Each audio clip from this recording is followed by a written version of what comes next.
Overseas now, and the Catholic Church is taking aim at surrogacy. Pope Francis slamming the act as deplorable, exploitative, and calling for a worldwide ban. War, terrorism, and surrogacy?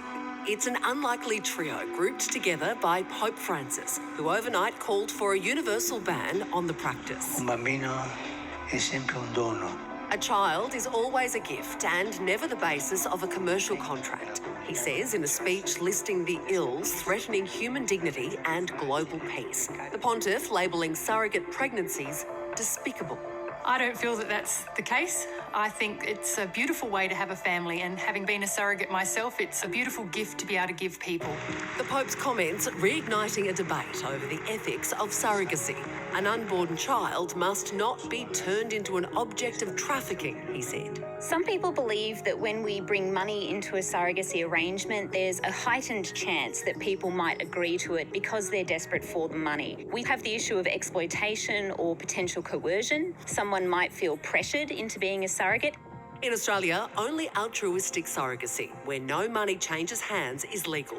Many instead paying vast sums to surrogates overseas in countries like Mexico, Colombia, Cyprus, Greece and the US. You'd be looking at least $100,000 in some of the cheaper countries. It's a very expensive process. These are very wanted children.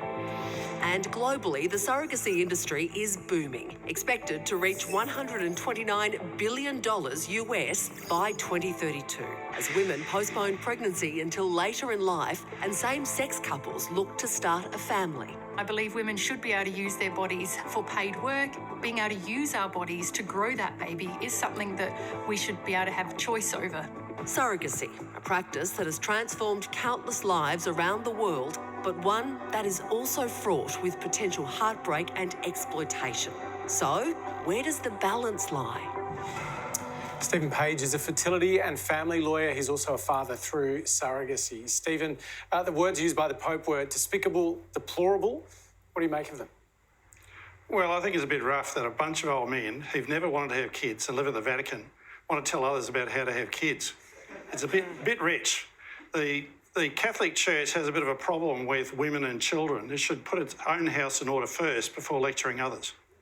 Stephen, there are legitimate concerns, however. There is some exploitation. So how then do we protect the rights of surrogates and also the babies? Well, it's really a question of regulation. What we've seen, Australia saw about a dozen years ago that prohibition doesn't work, never has. The only way that you can actually prohibit surrogacy is to have the state regulating the bedroom, and we know that doesn't work.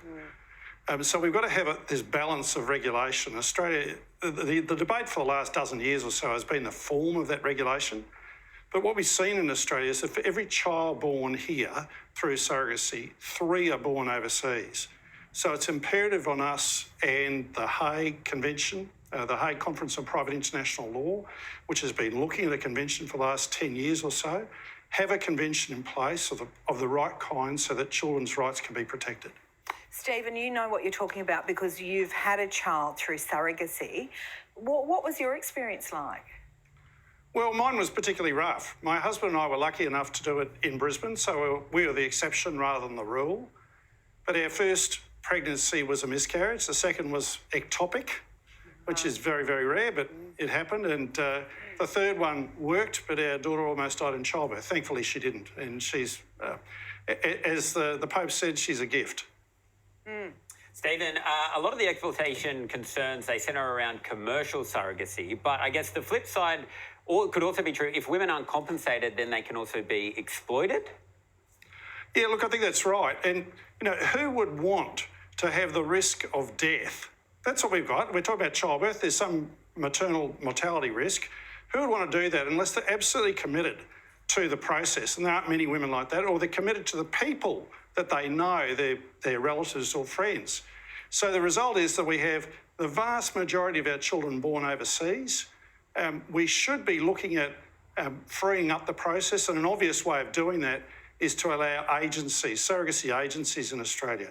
Canada has them. Canada's an altruistic regime like us, but having that agent between the surrogate and the parents means we have much less chance of what we've been seeing, which is surrogates complaining long and loud in Australia about intended parents who have deep pockets but short arms. So does that mean that it's sort of decoupling surrogacy from, I guess, the views of the church and people of faith? Not at all. I think surrogacy, well done, is a magical process. And I've had the privilege of acting for many clients who have been of faith. And for them, you know, to have, in their views, God preventing them from having children. And here we can take advantage of science and medicine and the generosity of others, namely egg donors and surrogates, is just a miracle in the making.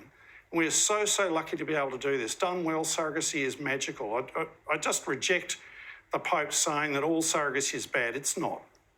Stephen, we really appreciate your time. Thank you. Thank you.